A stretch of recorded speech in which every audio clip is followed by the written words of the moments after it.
નમસ્કાર મિત્રો, સ્વાગત છે તમારું ફરીવાર આરસીએમ ગુજરાતની યુટ્યુબ ચેનલમાં। બાંગ્લાદેશમાં હોટલમાં 24 લોકોને જીવતા સળગાવી દેવાયા। 24 લોકોને જીવતા સળગાવી દેવાયા।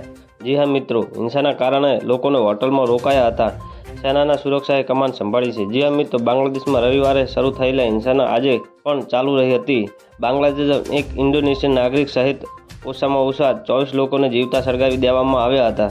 બાંગ્લાદેશમાં હિંસા થઈ ત્યારથી લોકો આગામી લીગ પાર્ટીના એક નેતાના હોટલમાં પણ રોકાયા હતા। જી હા મિત્રો, રોષે ભરેલા લોકોએ હોટલને આગ ચાંપી।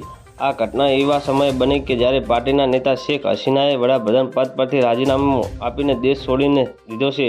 સ્થાનિક પત્રકારો અને હોસ્પિટલના સૂત્રો મંગળવારે માહિતી આપી હતી કે સોમવારે લગભગ 1 વાગ્યા પછી અજાણ્યા લોકોએ આવીને હોટલને આગ ચાંપી દીધી હતી, જ્યાં 24 લોકોના મોત થયા છે। જી હા મિત્રો, હોટલમાં 24 લોકોને જીવતા સળગાવી દેવામાં આવ્યા છે। બાંગ્લાદેશમાં મૃતકોને એક ઇન્ડોનેશિયન નાગરિક પણ સામેલ છે। તેમણે કહ્યું છે કે જોરશોર જનરલ હોસ્પિટલમાં ડોક્ટરે પુષ્ટિ કરી છે કે તેઓને 24 મૃતદેહ ગણ્યા છે, જ્યારે બચી ગયેલા હોટલના સ્ટાફે ભય હતો કે કાટમાળ નીચે વધુ મૃતદેહ હોઈ શકે છે। જી હા મિત્રો, બાંગ્લાદેશની હિંસા અટકી નથી। આગામી લીગ સરકારનો વિરોધ કરતા ગુસ્સે ભરેલા ટોળાએ હોટલને ગ્રાઉન્ડ ફ્લોર પર આગ લગાવી હતી અને જલ્દી ઉપરના માળ સુધી ફેલાઈ ગઈ હતી। તો મિત્રો, ન્યૂઝની સતત જાણકારી મેળવવા માટે અમારી ચેનલને લાઇક, શેર અને સબસ્ક્રાઇબ કરી લેજો। ધન્યવાદ। જય હિન્દ।